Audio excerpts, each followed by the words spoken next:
भारत माता की, भारत माता की, भारत माता की।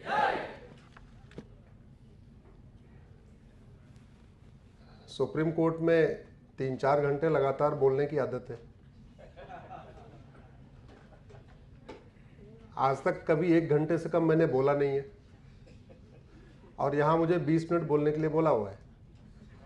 अब समझ में नहीं आ रहा है कि टेस्ट मैच के खिलाड़ी को अगर आप 20-20 खिलाओगे तो खेलेगा क्या हो।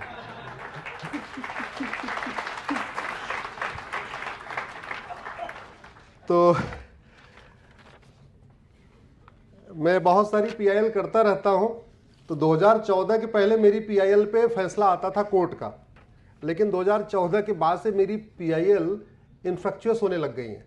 जानते हैं क्यों? क्योंकि फैसले के पहले सरकार उस पर कुछ कर देती है।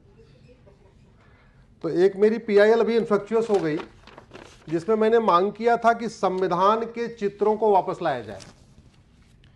ये मेरे हाथ में असली संविधान है और ये मेरे हाथ में नकली संविधान है। आपके कॉलेज में ये वाला है कि ये वाला है? नकली वाला। तो सारे कॉलेज में भी नकली संविधान, हाई कोर्ट में भी नकली संविधान, सुप्रीम कोर्ट में भी नकली संविधान, सब लोग नकली संविधान पढ़ रहे थे। तो मैं कोर्ट में लड़ रहा था कि original constitution with 22 pictures and 299 signatures must be used. कहीं मेरा स्पीच सुन लिया होगा, राधा मोहन अग्रवाल जी ने राज्यसभा में बात उठा दिया कि भाई ये नकली वाला संविधान बंद होना चाहिए।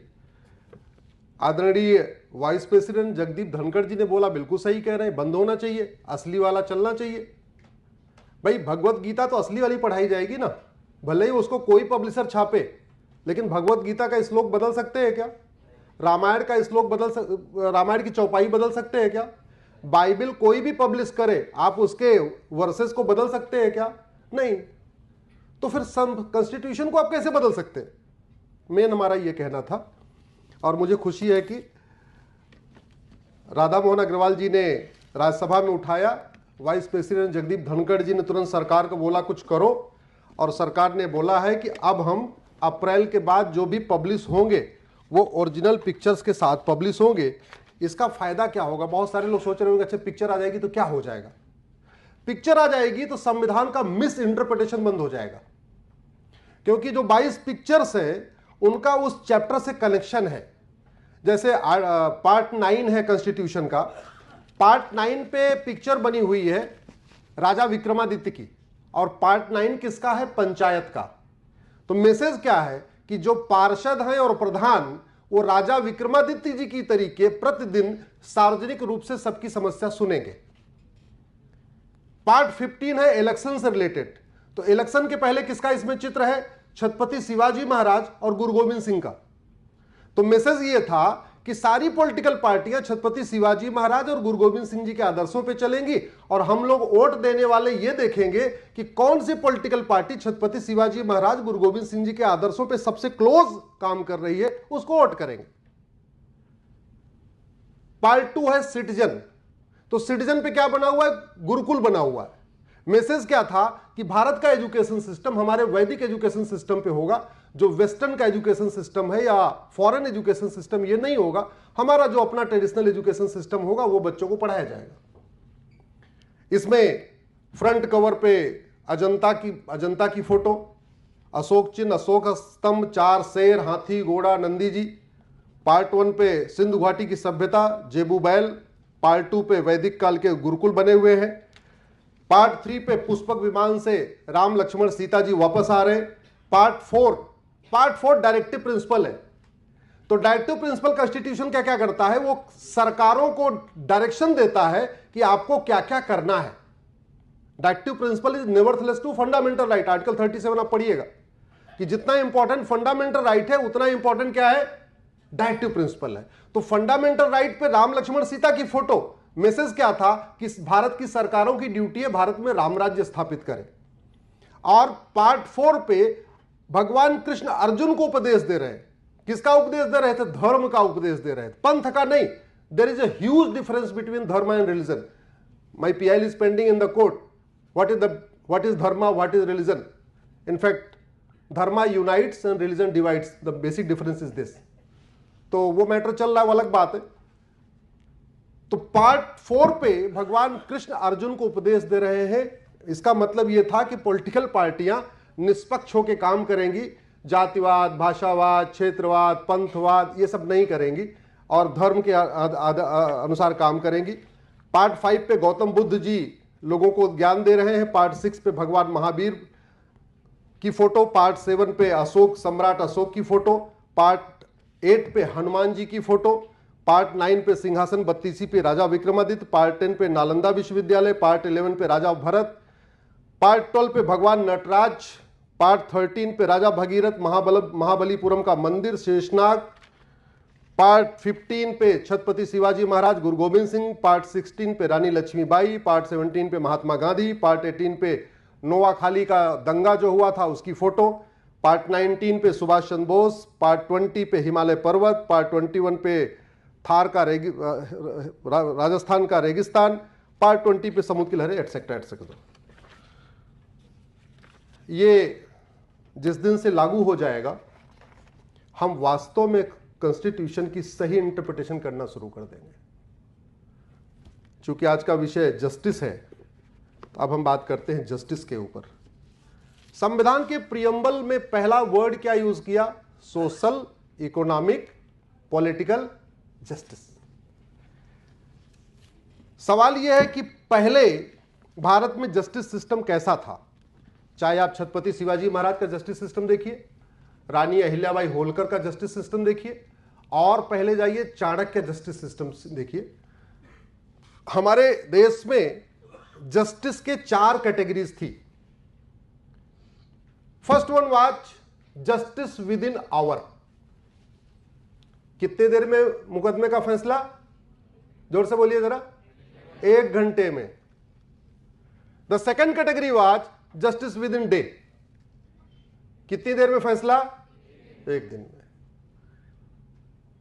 ज्यादा कॉम्प्लेक्स केस है तो जस्टिस विद इन वीक, 1 सप्ताह में फैसला। और एक्स्ट्रा ऑर्डिनरी केस है तो जस्टिस विद इन मंथ, 1 महीने के अंदर फैसला। चाणक्य के समय, छत्रपति शिवाजी महाराज के समय, या हमारा जब तक जस्टिस सिस्टम था, कोई मुकदमा 1 महीने से ज्यादा गया ही नहीं। और आजकल क्या चल रहा है? Justice with in 5 decade, justice with in 5 decade. क्यों चल रहा है इसको आप समझो। आज का मुकदमा इतना लंबा चल क्यों रहा है? पहले क्यों नहीं चलता था, आज क्यों चल रहा है? 5 लोग बैठे, दोनों पक्ष आए, उन्होंने बोला जी ये मेरा घोड़ा चोरी कर लिया, या मेरी गाय चोरी कर लिया, XYZ मेरा ये सामान चोरी कर लिया। तो बोला अच्छा चोरी किया पक्का? बोले हाँ। तो अलग अलग एरिया के हिसाब से, जैसे नागालैंड में था, वो बोले जी मेरा घोड़ा चोरी कर लिया, तो बोले काम करो ये मिट्टी उठा के मुंह पे रखो और मिट्टी रख के बोलो मेरा घोड़ा चोरी किया। नॉर्थ इंडिया में क्या सिस्टम था? बोला मेरा घोड़े चोरी किया? बोले हाँ चोरी किया। एक लोटे में उनको गंगा जल दिया, गंगा जल में तुलसी रखा, सोना रखा, बोले ये लोटा हाथ में लेके अब बोलो मेरा घोड़ा चोरी किया। Right? So this was undertaking. पहले धर्म इतना प्रभावी था कि लोग झूठ बोलते नहीं थे, और आज झूठ फ्रीडम ऑफ स्पीच हो गया। आर्टिकल 19। आज झूठ बोलना, झूठी शिकायत करना, झूठा FIR करना, झूठी जांच करना, झूठी गवाही देना, झूठा एफिडेविट फाइल करना, क्या हो गया? Freedom of speech, freedom of expression. दुनिया के कई देशों ने हमारे जुडिशियल सिस्टम को अडॉप्ट किया। भारत में जो सबसे बड़ा क्राइम था वो मर्डर नहीं था, भारत में सबसे बड़ा क्राइम था झूठ। और दुनिया के कई कंट्रीज ने उठाया। ऑस्ट्रेलिया में झूठ बोलने की सजा 7 से 14 साल, अमेरिका में झूठ बोलने की सजा 10 से 20 साल, और भारत में झूठ बोलना फ्रीडम ऑफ स्पीच। इसीलिए मुकदमा बढ़ रहा है, इसलिए मुकदमा बढ़ रहा है। भारत में 9/11 हुआ। 9/11 की रेकी किसने किया? अमेरिका के डेविड कोलमैन हेडली ने डेविड कोलमैन हेडली को पकड़ा, बोला तुमने रेकी किया क्या? बोले हां किया। सोचो, अमेरिका का आतंकवादी भी एकदम सच्चा बोलता है। भारत के ठीक ठाक लोग भी सच बोलने से दो बार सोचते हैं, सच बोलूं या झूठ बोलूं। क्यों बोला? क्योंकि यूएस में रेकी करने की सजा 10 साल और झूठ बोलने की सजा 10 से 20 साल। तो वो समझ गया कि अच्छा सच बोल दूंगा तो 10 साल जेल में रहूंगा, और अगर बोला रेकी नहीं किया तो मेरा ये narco polygraph brain mapping test करेंगे और टेस्ट में मैं पकड़ा जाऊंगा, फिर कितनी सजा होगी? तो सही क्या करना, फिर क्या कर दिए? सच बोल दो। ब्रिटेन में जिसका जुडिशियल सिस्टम हमने कॉपी पेस्ट मारा, वहां आज क्या चल रहा है? हारी हुई पार्टी जीते हुए पार्टी के वकील की पूरी फीस देती है। समझ रहे हैं आप? जो मुकदमा हार जाएगा, इसका मतलब वो झूठा था, वो गलत था, इसका मतलब जो आदमी सच था वो परेशान हुआ, तो जो जीता उसके वकील की जितनी फीस है वो जीता वाला नहीं देगा। कौन देगा? हारा वाला। तो फेक केसेस होंगे क्या? जोर से बोलिए जरा। नहीं। एक तो झूठ बोलने पे 10 से 20 साल की सजा, और हार गए तो पूरे वकील की फीस। कोई बोलेगा क्या? नहीं। हमारे देश में हमारा सिस्टम जिन लोगों ने फॉलो किया, वहां जस्टिस विद इन वीक हो रहा है, जस्टिस विद इन मंथ हो रहा है, और हमने जिनका सिस्टम फॉलो किया उसके चक्कर में हम जस्टिस विद इन 5 डिकेड चल रहे हैं।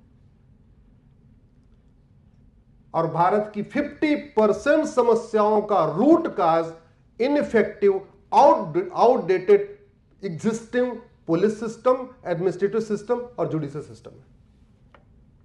50%। मैं तो कह रहा हूं जस्टिस विद इन ईयर लागू हो जाए तो भारत की जीडीपी 2% बढ़ जाएगी। चाहे वो छोटा व्यापारी है, चाहे वो बड़ा व्यापारी है, चाहे वो मिलियनेयर है, चाहे बिलियनेयर है, छोटे छोटे काम में उसका कॉन्ट्रैक्ट का मुकदमा फंस जाता है, 10 साल मुकदमा चलता रहता है। यहां के लोगों का टैक्स का पैसा बर्बाद हो रहा है। कैसे बर्बाद हो रहा है? मुंबई में एक फ्लाईओवर बन रहा था, टेंडर हुआ 600 करोड़ में। दूसरी पार्टी जिसको टेंडर नहीं मिला, उसने वहां के कुछ लोगों को पकड़ा, फिशरमैन को पकड़ा, और एक उल्टी सीधी पिटीशन फाइल करा दिया कि ये फ्लाईओवर बनने से मछली मर जाएगी। रियल आपको घटना बता रहा हूं, मुंबई का वर्ली सीलिंग का आपने सुना होगा, मुंबई का, मैं उसकी बात बता रहा हूं। फिशरमैन से पीआईएल फाइल करा दिया, और वो पीआईएल चली 6 साल, और उसके बाद वो पीआईएल रिजेक्ट हुई, और फिर दोबारा टेंडर हुआ तो 1600 करोड़ का हुआ। पहले वो फ्लाईओवर कितने में बन रहा था, और पैसा किसका था फ्लाईओवर बनाने का? किसका? अरे बोलो मेरा। मेरा नहीं तो बोलो मेरे पापा का। आपका नहीं है, बोलो आप टैक्स, आपके पिताजी का। और बाद में वही 1600 करोड़ का हुआ। तो जो 1000 करोड़ रुपए लागत ज्यादा आई, किसके कारण आई? किसके कारण आई? ना सड़े हुए जुडिशियल सिस्टम के कारण, उसके कारण आई। इसलिए कह रहा हूं जुडिशियल रिफॉर्म करना जरूरी है। If you want to promote socialism, we must have justice within year, justice for all. If you want to promote secularism, not pseudo-secularism, real secularism, then we must have justice within here, justice for all.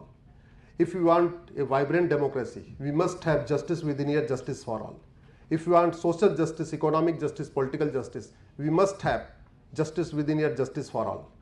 If you want liberty of thought, liberty of expression, liberty of belief, liberty of faith, we must have justice within here, justice for all. If you want equality, equal opportunity, we must have justice within here, justice for all. Bharat में जितनी समस्याएं हैं, चाहे वो कश्मीर का अलगाववाद है, चाहे वो पूर्वोत्तर का अलगाववाद है, चाहे मणिपुर का अलगाववाद है, चाहे वो नागालैंड का अलगाववाद है, चाहे वो मिजोरम का अलगाववाद है, या XYZ कहीं का भी है, छत्तीसगढ़ का अलगाववाद है, या नक्सलवाद है, या माओवाद है, जो भी है जिससे लोग परेशान हैं, इनका रूट काज ये है कि सेपरेटिस्ट को पता है यहां कुछ भी कर लो, कोई ज्यादा कुछ होना नहीं है। और उसका कारण आपको बताता हूं। 1985 में पूरे देश में जेनोसाइड हुआ था सिखों का। सिखों का नरसंहार हुआ था 1985 में। We are in 2025। 41 ईयर, 41 साल बीत चुके हैं और अभी अब जाके सजा हुई है। और वो भी नहीं होती। वो तो मैंने पीआईएल फाइल किया कि एमएलए एमपी का मुकदमा फास्ट ट्रैक होना चाहिए। आप लोग गूगल कर लेना MLA MP court Ashwini Upadhyay, पूरे देश भर में एमएलए एमपी कोर्ट बनी है। उसके बाद तब जाके अब सजा होना शुरू हुई है। और अभी कहां से सजा हुई है? अभी हुई है डिस्ट्रिक्ट कोर्ट से। उसके बाद अपील होगी दिल्ली हाई कोर्ट में, उसके बाद अपील होगी सुप्रीम कोर्ट में। जिन लोगों को सजा 41 साल के बाद हुई है वो 90 साल के हो चुके हैं, 85 साल के हो चुके हैं। तो जब तक अपील होगी उसके पहले उनकी अपील हो जाएगी। ऐसा सिस्टम चाहिए क्या? नहीं।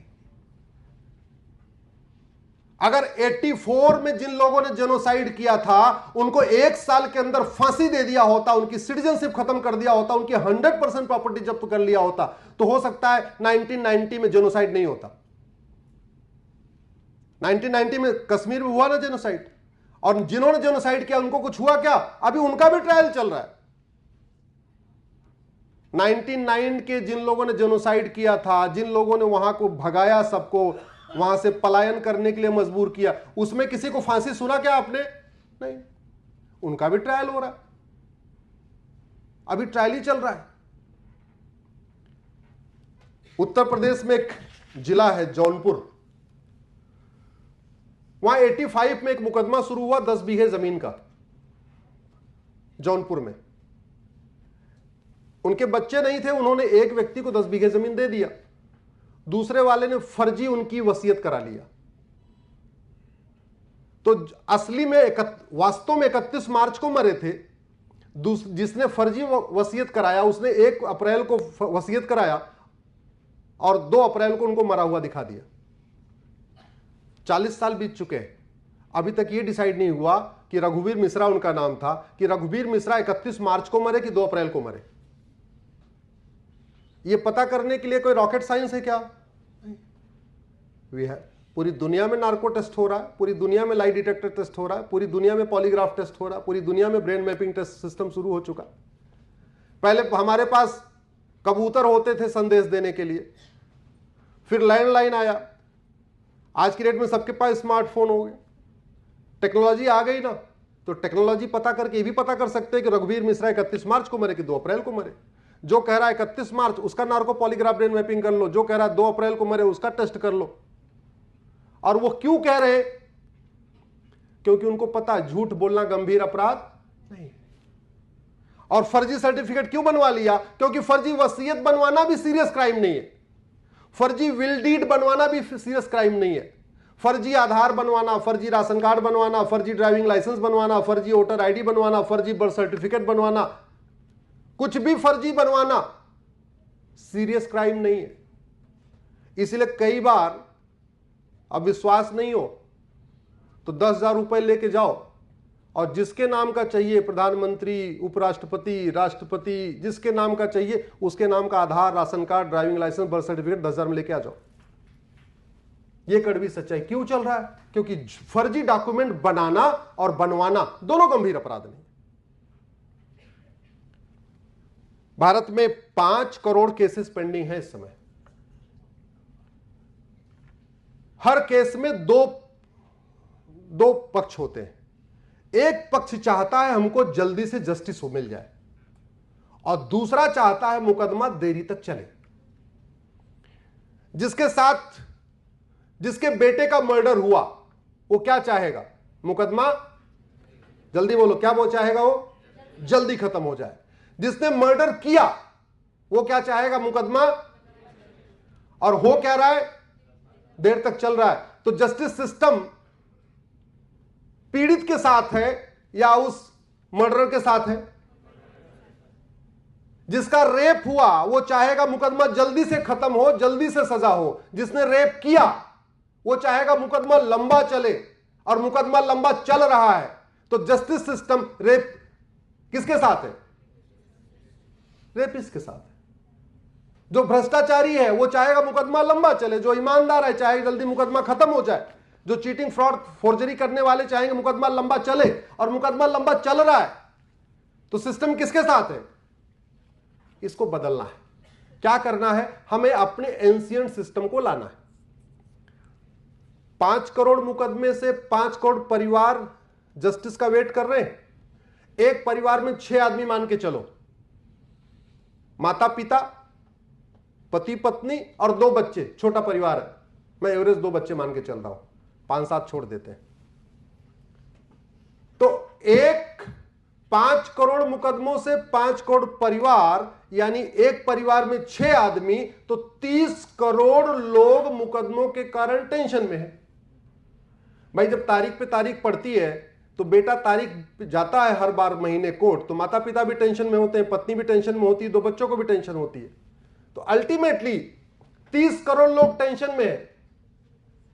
ऑस्ट्रेलिया की जनसंख्या 2 करोड़ है, और भारत में मुकदमों से कितने लोग टेंशन में है? तो 15 ऑस्ट्रेलिया के बराबर लोग मुकदमों का टेंशन में। कनाडा की जनसंख्या 4 करोड़ है, यहां मुकदमों से कितने लोग टेंशन में है? 7 कनाडा के बराबर, 7 कनाडा 1 ऑस्ट्रेलिया। रूस का क्षेत्रफल 15 करोड़, भारत में मुकदमों कारण 30 करोड़ लोग टेंशन में, तो 2 रूस के बराबर। समाधान क्या है? क्रिमिनल लॉ की शुरुआत कैसे होती है? आप एक एप्लीकेशन बनाते हैं पुलिस स्टेशन पे, इंस्पेक्टर के नाम, टू पुलिस स्टेशन इंचार्ज सो, उसमें अपनी शिकायत लिख देते हैं। अगर नीचे अंडरटेकिंग ले लिया जाए कि जो मैंने बात लिखी है ये सब सच है, जरूरत पड़ने पे इसके लिए मैं अपना लाई डिटेक्टर टेस्ट और ब्रेन मैपिंग कराने के लिए तैयार हूं, और मुझे यह भी पता है कि झूठ बोलने पे 10 से 20 साल की सजा होती है। ऊपर सारी बात लिख देगा, लेकिन जब यह अंडरटेकिंग देनी पड़ेगी ना कि मैं अपना लाई डिटेक्टर टेस्ट के लिए तैयार हूं और मुझे यह भी पता है कि 10 से 20 साल की सजा होती है, झूठी शिकायत होगी क्या? जोर से बोलो जरा। झूठी एफआईआर होगी क्या? बाद में चार्जशीट बनती है तो गवाह चाहिए होते हैं, मुकदमा चलता है तो भी गवाह चाहिए होते हैं। जैसे ही विटनेस बॉक्स में बुलाएं किसी को, उससे अंडरटेकिंग ले लें कि जो मैं गवाही दे रहा हूं सब सच है, मैं अच्छी तरीके जानता हूं, और जो गवाही दे रहा हूं इसके लिए जरूरत पड़ने पे मैं अपना लाई डिटेक्टर टेस्ट और ब्रेन मैपिंग कराने के लिए तैयार हूं, और मुझे पता है कि झूठ बोलने पे 10 से 20 साल सजा होती है। झूठी गवाही कोई देगा क्या? अमेरिका में, ऑस्ट्रेलिया में, सिंगापुर में, जापान में तो वाइफ अपने हस्बैंड के लिए झूठी गवाही नहीं करती है, सोचती है तो फंसा है, काम का हमको भी फंसा देगा 10 साल के लिए। हां, भाई के लिए गवाही नहीं करता, पिता बेटे के लिए झूठी गवाही नहीं करता कि एक तो क्राइम में फंसा हुआ, मैं गवाही दे दूं काम का, मैं भी फंस जाऊंगा। और यहां भारत में आपको गवाह लाने की जरूरत नहीं है, केवल थोड़ा माल पानी चाहिए। डिस्ट्रिक्ट कोर्ट में जिसको आप कभी नहीं देखा आपने, ना उसने आपको देखा ना आपने उसको देखा, वो आपके क्राइम के हिसाब से गवाही दे देगा। चोरी डकैती है तो 10,000 रुपए लेगा, आपने ड्रग स्मगलिंग किया, ह्यूमन ट्रैफिकिंग किया, ज्यादा पैसा कमाया है तो 50,000 ले लेगा, आपने मर्डर किया है 1 लाख लेगा। इतने में आपको गवाही दे देगा कि मैं इनको जानता हूं, मैं तो इनको 7 पीढ़ियों से जानता हूं, बहुत भले आदमी है, और जब यह हत्या हो रही थी तब तो मेरे घर में बैठे हुए थे, चाय पी रहे थे। क्यों? क्योंकि झूठी गवाही गंभीर अपराध नहीं है, इसलिए मुकदमा लंबा चल रहा है। इंस्पेक्टर 1 लाख रुपए लेता है, 2 लाख रुपए ले लेता है, झूठी चार्जशीट बना देता है, झूठा इन्वेस्टिगेशन कर देता है। क्यों? क्योंकि झूठा इन्वेस्टिगेशन करना भी कोई सीरियस क्राइम नहीं है। और याद रखिए, करप्शन की मार किस पे पड़ती है? गरीब पे। गरीब आदमी दबंग के खिलाफ फर्जी मुकदमा करवा सकता है क्या? दबंग गरीब के खिलाफ करा सकता है 50,000 रुपए देके। गरीब आदमी झूठा गवाह ढूंढ सकता है क्या 1 लाख रुपए देके? नहीं। दबंग 1 लाख रुपए देके गरीब के खिलाफ 10 गवाह खड़ा कर सकता है। तो ये जो इंटायर एग्जिस्टिंग सिस्टम है, ये हमारी सोशल हार्मोनी के लिए बहुत बड़ा खतरा हो चुका है। आशीष जी, इस जो जुडिशियल सिस्टम है, गांव की पूरी सामाजिक समरसता टूटी हुई है। और मैं कई गांवों में जाके देखा, एक गांव है 20 घर है, बड़े आराम से 20 घर रह रहे थे, होली मना रहे थे, दिवाली मना रहे थे, त्योहार मना रहे थे, बेटी की शादी में सब एक दूसरे के शामिल हो रहे थे, सब कुछ चल रहा था। एक खुरापाती आदमी ने एक गरीब की जमीन पे कब्जा कर लिया। वो गरीब क्या करता? वो लाठी लेके खड़ा हो गया। उसके 4 बेटे थे तो लाठी लेके खड़ा हुआ, भाई हम जमीन पे कब्जा नहीं करने देंगे। दबंग ने क्या किया? उसके 4 बेटे नहीं थे, उसके पास माल पानी था, उसने 1 लाख रुपए दिया थानेदार को और गरीब के खिलाफ FIR करवा दिया कि हमको मारने दौड़े। अभी तक झगड़ा 2 परिवारों में है, बाकी के गांव के परिवार इस झगड़े से बाहर है। लेकिन अब FIR हो गया तो जांच होगी, और जांच होगी तो गवाही होगी। तो गवाही जब शुरू होगी तो सारे गरीब एक तरफ हो गए और सारे दबंग एक तरफ हो गए। तो जो गांव एक साथ होली मना रहा था, एक साथ दिवाली मना रहा था, एक साथ त्योहार मना रहा था, अब वो 2 पार्ट में हो गया। अब चार्जशीट फाइल हो गई, अब चलेगा ट्रायल चलेगा 20 से 30 साल। 20 से 30 साल तक वहां आना जाना रहेगा। अब वो गांव वाले जो एक साथ होली दिवाली मनाते थे, एक ही बस में जा रहे हैं तारीख पे तारीख गवाही देने, लेकिन एक दूसरे से बात नहीं करते।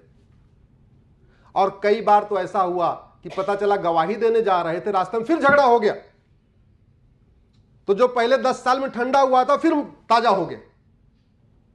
अब कोई किसी की बेटी की शादी में नहीं आ जाता, कोई पूरी तरीके से जो सोशल हार्मोनी खराब हो चुकी है।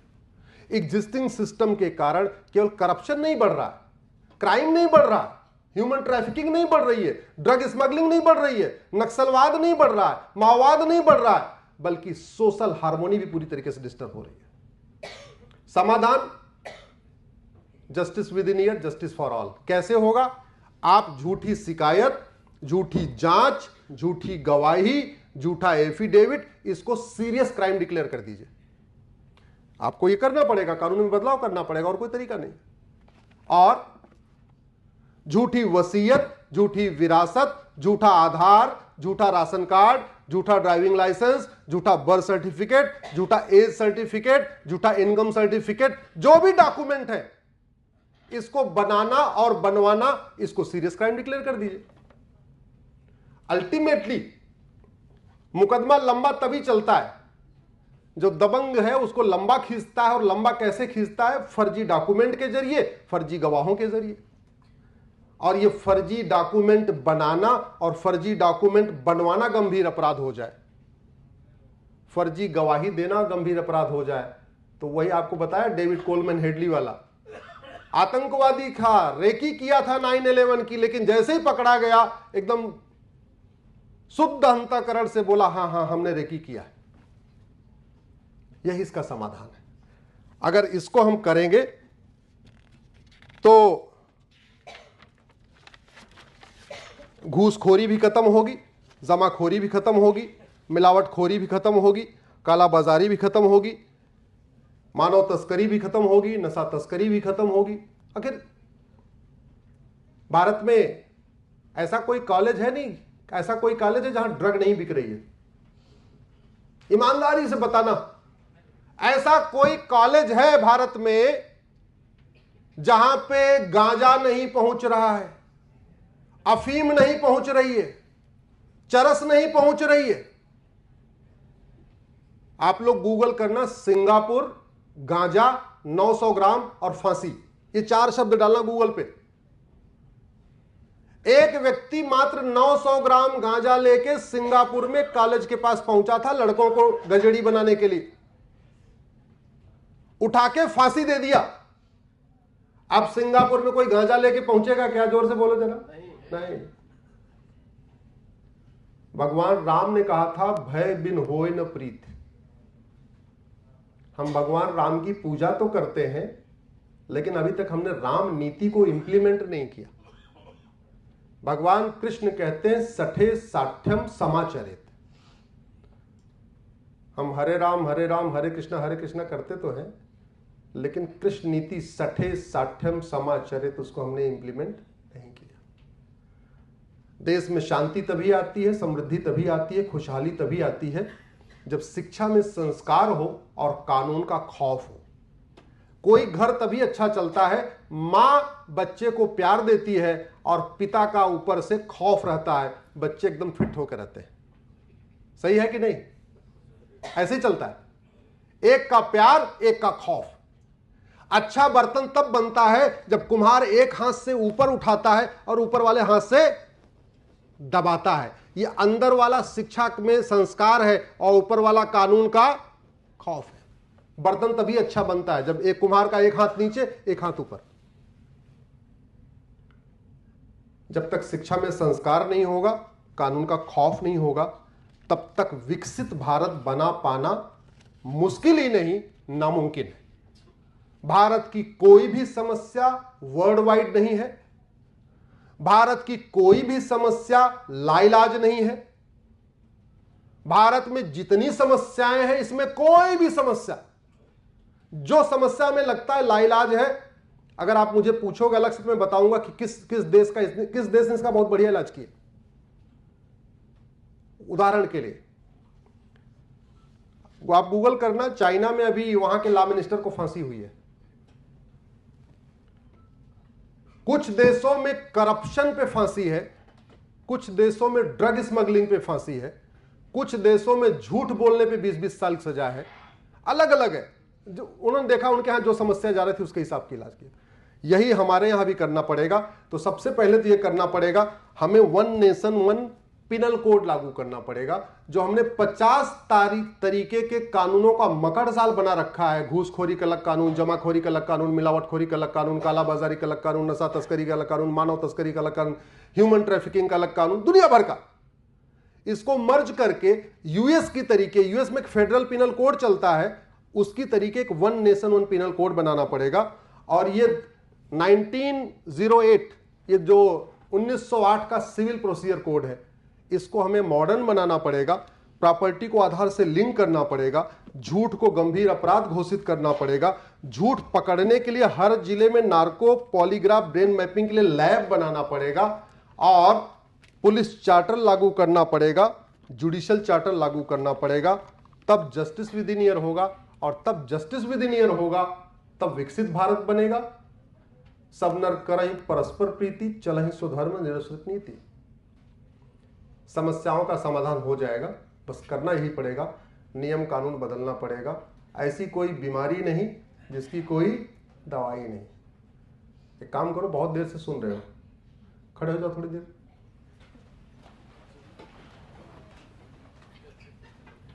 अरे सर आप क्यों खड़े हो गए? हम तो बच्चों को उठा रहे थे।